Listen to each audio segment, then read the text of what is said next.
Hello guys, आज हम देखेंगे सिंपल सूट की कटिंग एंड स्टिचिंग दोनों एक ही वीडियो में।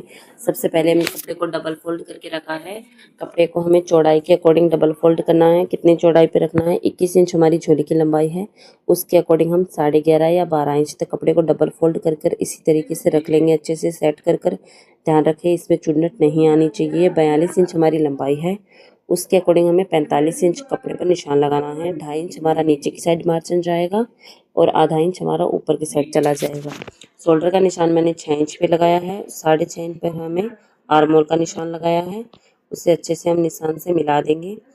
15 इंच पर हम यहाँ से कट का निशान लगाएंगे। आप देख सकते हैं आर्म होल से मैंने निशान लगाया है। 6 इंच पर हमारा कमर का निशान है, 3 इंच पर चेस्ट का निशान है। चेस्ट हमारी 36 है, उसके अकॉर्डिंग हम 9 पर निशान लगाएंगे और कमर का हम 8 पर निशान लगाएंगे 32 के अकॉर्डिंग। 10.5 हमने कट पर निशान लगाया है। ये देखिए, अब इन तीनों निशानों को हम अच्छे से मिला देंगे। आप निशान की एज इट इज निशान लगाएंगे, कटिंग का जो माप का निशान है वो एज इट इज लगाएंगे तो आपकी जो फिटिंग है वो बहुत अच्छी आएगी। हमने आर्म होल की शेप भी दे दी है 1 इंच पर, और गले की लंबाई हम करेंगे 6 इंच, चौड़ाई रखेंगे 2.25 इंच। अब हम इसकी गोलाई में शेप देकर अच्छे से कटिंग कर देंगे। अगर आप पूरा वीडियो देखेंगे तभी आपको कटिंग एंड स्टिचिंग दोनों आसानी से समझ में आएगी। सबसे पहले हम आगे की पार्ट की कटिंग कर रहे हैं, बैक पार्ट को हम अलग से कट करेंगे। बैक पार्ट भी मैं इसी को ऊपर रखकर कट करना बताऊंगी। अब हम आगे से कपड़े को डबल फोल्ड कर कर इसी तरीके से रख लेंगे। ध्यान रखना है आपको, शोल्डर हमें थोड़ा सा यहाँ से बड़ा लेना होता है। आधा या 1 इंच आप कपड़े को नीचे की साइड रखिए। आप फ्रंट कपड़े को इस तरीके से देख सकते हैं आप। मैंने बैक पार्ट को थोड़ा बढ़ा के लिया है। आर्म होल की शेप आप देख सकते हैं 2.5 इंच पर लगा रहे हैं। आगे के हमने 1 इंच पे निशान लगाया है, यहाँ से 2.5 इंच पर गोलाई देंगे। बाकी का कपड़ा हमें एज इट इज ही कट करना है। गले आप अपने अकॉर्डिंग डीप या छोटा कर सकते हैं। मैं इतना ही गला पहनती हूँ, इसलिए मैं आगे की जितना ही गला ले रही हूँ। शोल्डर का निशान मैंने जैसे कि बताया आधा या 1 इंच एक्स्ट्रा लेना है। आर्म होल की शेप भी थोड़ी अलग करनी है, आपने देख लिया होगा। अब हम इसको कटिंग कर लेंगे। जितना है हमारा मार्जिन उतने को ही कट करना है हमें। आप तीनों कपड़ों पर अच्छे से 4 फोल्ड हो गए हैं हमारे कपड़ों के, उस पर आपको इसी तरीके से निशान लगा लेने हैं ताकि स्टिचिंग के टाइम आपको आसानी हो। आप अपना झोली जितना मोड़ेंगे उस पर कट का निशान लगा लीजिए इस तरीके से। कमर पर भी मैंने कट का निशान लगा लिया है। अब इसके साइड का जो कपड़ा है उससे हमें बाले निकालने हैं। हमारी सलवार की लंबाई है 38 इंच, 5 इंच का हमारा बेल्ट तैयार होगा। 33 इंच हमारी बाले की लंबाई निकल रही है, 1 इंच हमारा मार्जिन जाएगा। 34 इंच के मैंने 2 बाले निकाल लिए हैं। इसी तरीके से आपको चौरस कपड़े को कट करना है 34 इंच की लंबाई के अकॉर्डिंग। अब हम कपड़े को एक्स्ट्रा मार्जिन है वो निकाल देते हैं इसी तरीके से, और 4 फोल्ड कर कर अब हम इसकी बाजू की कटिंग करेंगे। बाजू की कटिंग मैंने वीडियो बनाना भूल गई थी, सॉरी गाइस, इसलिए मैं इसमें बता रही हूँ आपको। 3.5 इंच हमें यहाँ से डाउन करना है। जो हमारा दोनों साइड से फोल्ड किया हुआ कपड़ा है वो उस साइड होना चाहिए, आप ध्यान रखें। खुली साइड पे हमें 3.5 इंच पे निशान लगाना है और यहाँ से इस तरीके से शेप दे देनी है। और 6 इंच हमारी आगे की मोहरी है और यहाँ से 12 इंच मैंने लंबाई रखी है। 14 इंच एक्स्ट्रा मार्जिन 2 इंच हो गया हमारे पास। अब हम इसकी गोलाई देख सकते हैं आप, इसी तरीके से इसकी गोलाई देनी है। आगे के पार्ट की भी गोलाई मैंने दे दी है 1 इंच अंदर की साइड कर कर। अब हम बेल्ट निकाल लेते हैं। 7.25 इंच हमें बेल्ट निकालना है। इसी तरीके से कपड़े को 4 फोल्ड करके मैंने बेल्ट निकाल लिया है। ये बेल्ट छोटा है, हम इसमें जोड़ लगाएंगे बाद में। अब यहाँ से हमें 9.5 इंच पर हमारे आसन का निशान लगाना है। 27 इंच हमारी जो कली है उसकी लंबाई रहेगी। बाले के अकॉर्डिंग 27.5 या 27 इंच आपको इक्वल बैठ जाएगी। यहाँ से मैंने 27 इंच पे निशान लगाया है, 9.5 इंच पर वो निशान लगाए आस्तीन का। अब हमें इसी निशान को इस तरीके से तिरछा मिला देंगे। मेरे यहाँ पर थोड़ा सा एक्स्ट्रा कपड़ा भी 2.5 इंच 1 इंच का एक्स्ट्रा कपड़ा भी नीचे बच गया है, जिससे हम नाड़े का कपड़ा निकाल लेंगे। आप देख सकते हो पहले हम दोनों कलियों 4 फोल्ड डबल फोल्ड किया हुआ कपड़ा है, जिससे हमारी 4 कलियाँ आराम से निकल जाएगी। अब मैं नाड़े का कपड़ा जो मैं बता रही थी एक्स्ट्रा कपड़ा वो निकाल रही हूँ, इससे हमारा नाड़ा एकदम ईजिली बन जाएगा। और ये हमने यहाँ से हम गले के आगे वाले पार्ट को रखकर गले की कटिंग कर रहे हैं। जो गले की पट्टी है उसको कटिंग कर रहे हैं। गली यहाँ से हम पाइचे की कपड़ा है, जो एक्स्ट्रा कपड़ा हमें नीचे चाहिए बुकरम के नीचे लगाने के लिए, वो मैंने कट कर लिया है। 16 इंच चौड़ाई से हमें वो कट करना है। अब हम बैक पार्ट के लिए तिरछी पट्टी और एक पट्टी जिसे बोल सकते हैं आप, वो और एक पट्टी डबल कट कर रही हूँ। इसे जोड़कर हम बैक पार्ट की पट्टी के लिए यूज करेंगे। हमारे कुर्ते की सलवार की कटिंग हो चुकी है, आप देख सकते हो दोनों गलियों की पट्टी, ये पाइचे की पट्टी, ये हमारी बाजू हो गई है और ये हमारा बेल्ट है। ये मैंने एक्स्ट्रा कपड़ा भी देख लीजिए कट कर लिया है। 3 इंच मेरा कम आ रहा था, 21 इंच का मुझे बेल्ट तैयार चाहिए था, मैंने उसे जोड़ लिया है। और ये हमारी कली हो चुकी है। ये हमारे बाले की जो कपड़ा है वो हो चुका डबल फोल्ड का। 4 हमारी कली निकलती है, 2 हमारे बाले हो गए। ये हमारा नाड़े का कपड़ा है। अब हम सबसे पहले नाड़े की स्टिचिंग कर लेते हैं।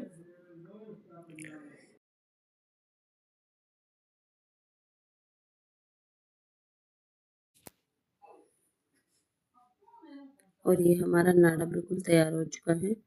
अब हम देखेंगे, आगे के फ्रंट गला ले लिया है हमने, फ्रंट गले की पट्टी ली है। दोनों कपड़ों को सीधे की साइड अंदर रखेंगे और आधा इंच मार्जिन छोड़कर गोलाई में इसकी अच्छी से स्टिचिंग कर लेंगे। ध्यान रखिए, आपको गोलाई में ही गले की शेप देनी है। जितनी अच्छी आप गले में स्टिचिंग करेंगे उतनी ही फिनिशिंग आएगी आपके गले में। अब हम इसमें छोटे छोटे कट लगा लेंगे। स्टिचिंग आपकी जो है वो नहीं कटनी चाहिए, बस आपको एक्स्ट्रा मार्जिन अंदर की साइड जो है वो थोड़े थोड़े इंच पे कट लगाने हैं। अब इसे अंदर की साइड फोल्ड कर कर थोड़ा सा मार्जिन हम अंदर की साइड इस तरीके से फोल्ड करेंगे, आप देख सकते हैं।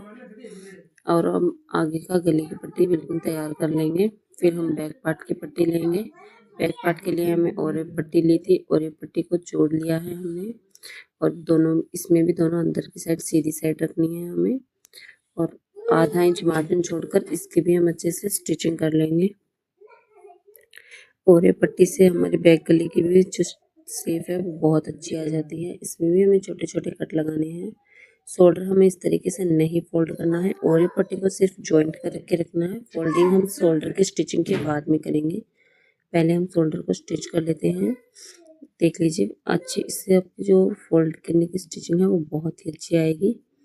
पहले हम दोनों शोल्डर को अच्छे से इस तरीके से स्टिच कर लेंगे। उसके बाद में मैं दिखाती हूँ और ये पट्टी को आपको कैसे स्टिच करना है और फोल्ड करना है, जिससे हमारी फिनिशिंग बहुत अच्छी आएगी। आप देख सकते हैं यहाँ से अब हमारा जो फोल्ड किया हुआ जो कपड़ा है वो बिल्कुल भी नहीं दिखाई दे रहा है और गले की हमारी शेप बहुत अच्छी आएगी। इस तरीके से आप और पट्टी को फोल्ड कर लीजिए। इसमें भी आपको झोल नहीं आना चाहिए, कुर्ती में भी। और ये पट्टी अच्छे से स्टिचिंग हो जाती है, खींच जाती है, इसीलिए बैक गले में और पट्टी का यूज करते हैं हम। थोड़ा थोड़ा इस तरीके अंदर की साइड फोल्ड कर कर हमें इसकी स्टिचिंग कर लेनी है। गाइस, आप पूरा वीडियो देखेंगे तभी आपको अच्छे से स्टिचिंग समझ में आएगी। और ये पट्टी को हमने अच्छे से फोल्ड कर लिया है, यहाँ से पक्की सिलाई कर ली है। आगे वाले गला हमने तरपाई के लिए किया है, इसीलिए हमने वहाँ पर बड़ी स्टिच की है, 3 या 4 पर कर कर। अब हम बाजू की देखते हैं। बाजू का जो आगे वाली कटिंग है वो आगे की साइड रखनी है, ये बैक की साइड रखना है। दोनों सीधा साइड अंदर की तरफ होना चाहिए। आधा इंच हमें मार्जिन रखना है और दोनों सीधी साइड अंदर की साइड रखकर आधा इंच मार्जिन इस तरीके से छोड़कर हमें अच्छे से स्टिच कर लेनी है। अब हम दूसरी बाजू भी लगाएंगे। ध्यान रखना है कटिंग वाला हिस्सा दोनों आगे की साइड होगा। हमने दूसरी बाजू को भी सेम इसी तरीके से ज्वाइंट कर लिया है। आप अगर बिगनर हैं तो आप बीच में से भी स्टिचिंग स्टार्ट कर सकते हैं। हमारा जो शोल्डर का निशान है, जो शोल्डर की स्टिचिंग है, वहीं से हमारी बाजू बीच में सेंटर में होनी चाहिए।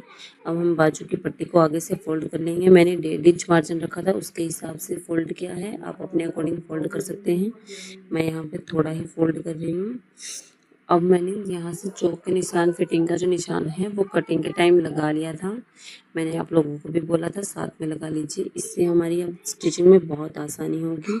हमें दोनों बाजू को अच्छे से फोल्ड कर कर इसी तरीके से निशान लगाने हैं। अब हम स्टिचिंग कर देंगे।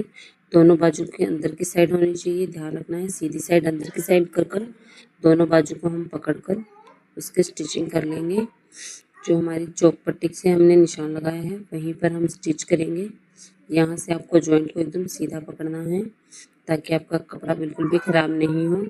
जहाँ पर हमने कट लगाया था कमर का, वहाँ तक हम इसकी कटिंग इस तरीके से स्टिचिंग कर देंगे कट तक। अब हम इस पर डबल स्टिच कर रहे हैं। थोड़ी सी दूरी पर मैं स्टिच कर रही हूँ। अगर फिटिंग हो आपका सूट तो आप ढीला भी कर सकते हैं, इसीलिए मैं थोड़ा 2 स्टिच कर रही हूँ इसे। अब हम दूसरी बाजू को भी इसी तरीके से स्टिच कर लेंगे, फोल्ड कर लेंगे। हमारी कुर्ते की जो फिटिंग है वो इससे बहुत अच्छी आएगी। अब हम यहाँ पर भी डबल सिलाई का लगा लेंगे। फिटिंग हमारी तैयार हो चुकी है। अब हम झोली को फोल्ड करेंगे। यहाँ पर भी मैंने कट लगाया है, आधा इंच या थोड़ा सा अंदर मार्जिन रखकर आप इसी तरीके से कपड़े को फोल्ड कर लीजिए। नीचे की जो झोली की पट्टी है उसे हम 3 इंच 2.5 इंच का एक्स्ट्रा मार्जिन लेते हैं, उसके अकॉर्डिंग फोल्ड करते हैं। वो थोड़ी चौड़ी फोल्ड होती है। साइड वाली जो पट्टी है वो इजीली थोड़ा फोल्ड करता होता है, आधा या 1 इंच हमें फोल्ड करना है। अगर आप बिल्कुल बिगनर हैं तो बिल्कुल आराम से वीडियो देखिए, आपको समझ में आ जाएगा। इस तरीके से हम साइड वाली पट्टी को फोल्ड कर रहे हैं, आधा इंच मार्जिन रखकर। ये कॉटन का फैब्रिक है, अगर आप बिगनर हैं तो कॉटन का ही फैब्रिक लें, जिसकी स्टिचिंग बहुत ही आसानी से हो जाती है।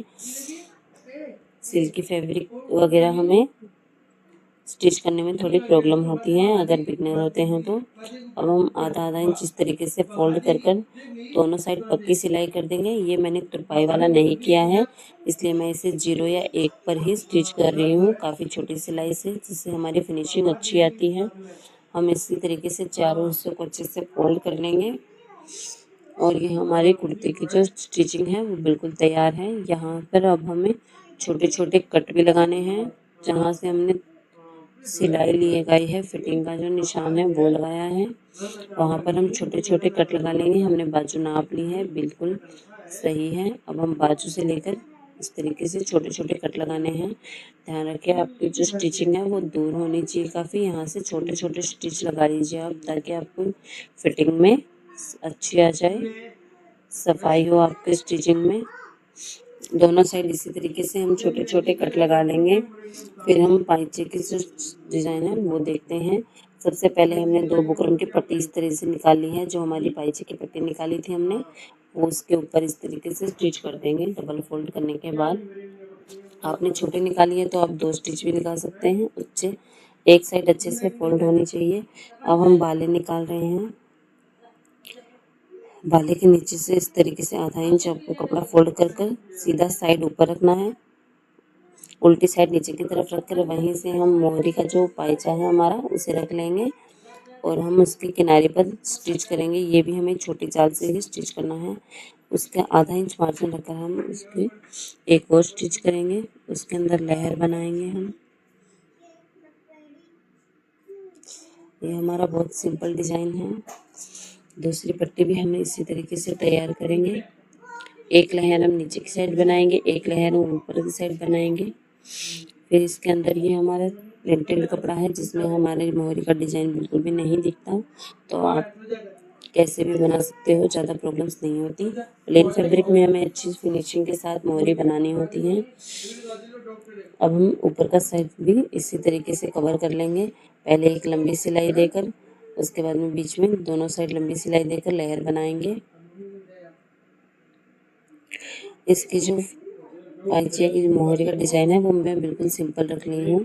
इस तरीके से बॉक्स बनाया है मैंने और बॉक्स के बीच में एक लहर बना दी है। ये बहुत ही इजी डिज़ाइन बन जाता है, आप देख सकते हो। अब मैं इसके बीच में इस तरीके से लहर बना दूंगी।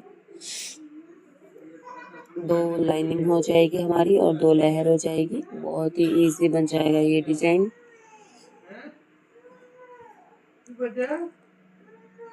अब हमारी मोहरी जो है वो तैयार हो चुकी हैं। हम एक्स्ट्रा लेंगे इसके लिए। अब हम लेंगे कली हमारी।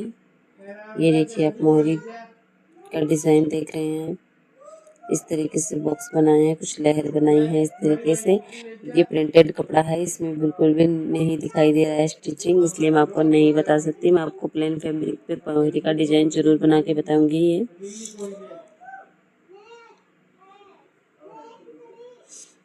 अब हम कली को जोड़ लेंगे, कली को ज्वाइंट करेंगे।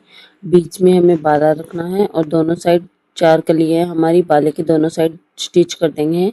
हमें ध्यान रखना है कि कपड़े का जो सीधा हिस्सा है वो एक साइड होना चाहिए, उल्टे हिस्से की तरफ हमारी स्टिचिंग आनी चाहिए। ये आधा इंच जो हम मार्जिन ले रहे हैं दोनों साइड अंदर की तरफ रखनी है हमें सीधी, और हमने दोनों कली बाले की दोनों साइड ज्वाइंट कर ली है।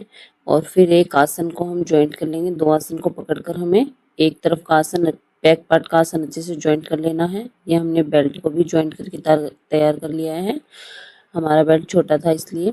अब हम देखेंगे कली को इस तरीके से रखेंगे, सीधी साइड अंदर की साइड रखनी है बेल्ट की भी और कली की भी। पहले हम 2-3 पट्टी छोटी छोटी लेंगे, आधे आधे इंच मार्जिन की, उसके बाद 1-1 इंच मार्जिन की ले लेंगे। बीच में हमारे आसन में झोल ज़्यादा ना आ जाए इसलिए हम पहली पट्टी छोटी ले रहे हैं 2-3। फिर हम छोटी छोटी इसकी चुन्नट बना लेंगे इस तरीके से, और इक्वल मार्जिन रखकर उसको स्टिच कर देंगे। हम बेल्ट और कली जो हमारी सलवार की जो ये सल है उन्हें एक साथ अटैच करेंगे अच्छे से। छोटी छोटी सारी चुन्नट को इस तरीके से समेट लेंगे। कट पांचे ये जो बेल्ट है हमें उसमें भी कट लगा लेने हैं, आधे की तरफ और चौथा हाथ कर कर उसके भी अच्छे से कट लगा लेंगे। इतना कपड़ा हमें बेल्ट के आगे की साइड लगा लेना है, ये भी आपको देख लेना है। बेल्ट में पीछे की साइड हमें सिर्फ 1 या 2 चुन्नट डालनी होती है, बाकी मार्जिन हम आगे की साइड पूरी चुन्नट डालेंगे। आधा इंच हमें मार्जिन ऊपर रखना है और इस तरीके से नॉर्मल सिलाई कर लेंगे। अब हमें उल्टी साइड चुन्नट डालनी है, आप देख सकते हो ये चुन्नट मैंने अपनी तरफ मुंह करके डाली है और ये चुन्नट अपोजिट साइड मुंह कर कर, ये हमारी बैक चुन्नट हो गई दोनों, जो बीच सेंटर की तरफ होना चाहिए दोनों का मुंह। अब हम जहाँ तक आगे की स्टिच किए हैं, आगे की सिलाई हमारी जहाँ तक आई है उस कट तक हम यहाँ से भी सिलाई कर लेंगे। उसके बाद मैं अपनी तरफ चुन्नटों को मोड़ कर इस तरीके से डालूंगी। इससे आप दोनों चुन्नट एक साथ डाल सकते हैं और ऊपर से बेल्ट रखकर इसी तरीके से स्टिच कर दूंगी। इससे चुन्नट डालना बहुत आसान हो जाएगा, एक साथ आप चुन्नट डालोगे। आपको ध्यान रखनी है कि कौन सी चुन्नट किस तरफ डालनी है, दोनों चुन्नट बीच की साइड मुंह होना चाहिए। अभी चुन्नट को मैं इस तरीके से डाल रही हूँ। जो नीचे वाला कपड़ा आप जितना फोल्ड कर रहे हो वहीं तक आपकी स्टिच आनी चाहिए। थोड़ा थोड़ा मार्जिन रख के हमें इतने में ही एडजस्ट करना है। सबसे जो पहले हम जहाँ से स्टिच सिलाई करते हैं, स्टार्ट करते हैं, जहाँ से मार्जिन को फोल्ड करना, वहीं से हमें चुन्नट डालना जहाँ से स्टार्ट करते हैं वहाँ पर कम मार्जिन रखना होता है स्टार्टिंग में, बीच में हमें ज़्यादा रखना होता है जिससे हमारी मोरी घूमेगी नहीं। इस तरीके से हमें छोटी छोटी चुन्नट डालकर इसे बेल्ट को इसके अकॉर्डिंग नाप के, जितना हमारा बेल्ट का नाप आ रहा है उसी में हमें एडजस्ट करनी होगी। आधा इंच मार्जिन रख के इक्वल, मैंने इक्वल दिखा दिया है इसे, ये देख सकते हैं आप। ये हमारी चुन्नट लग चुकी है। चुन्नट के ऊपर हमें ये सफाई वाला स्टिच भी लगा देना है जिससे फिनिशिंग अच्छी आएगी। ये हमारा धागा लगेगा बेल्ट के ऊपर, चुन्नट को नीचे फोल्ड करने के बाद लगाया जाएगा जिससे हमारी फिनिशिंग बहुत अच्छी आएगी। अब हम चुन्नट को, सलवार को इस तरीके से डबल फोल्ड कर लेंगे और आसन को और बेल्ट को एक साथ स्टिच करेंगे। यहाँ से मैं आसन से सिलाई लगाना स्टार्ट कर रही हूँ। बेल्ट के ऊपर 1 इंच तक का मार्जिन हमें रखना है और यहाँ से हम इसके डबल फोल्ड सिलाई कर देंगे। जो 1 इंच हमें नाडा डालने के लिए फोल्ड करना है, इस तरीके से आप देख सकते हो मैंने यहाँ डबल फोल्ड कर कर नाडा डालने के लिए मैं बना रही हूँ इसे।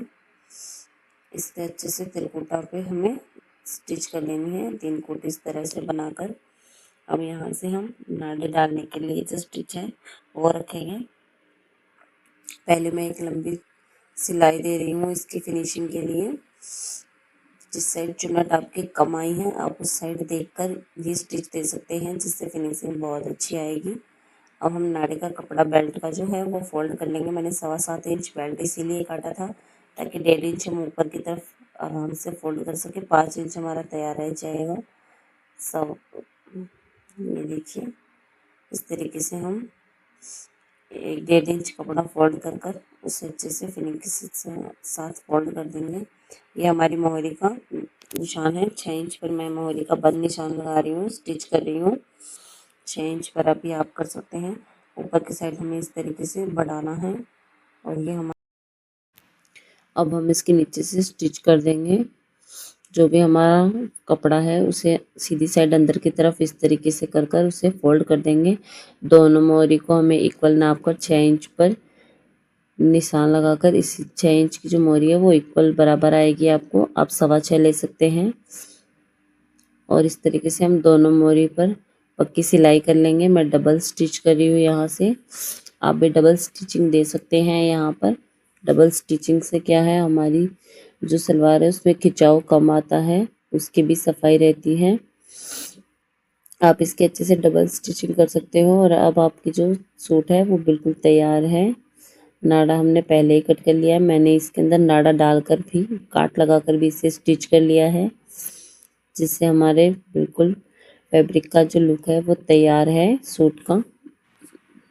थैंक यू गाइस हमारा वीडियो पूरा देखने के लिए।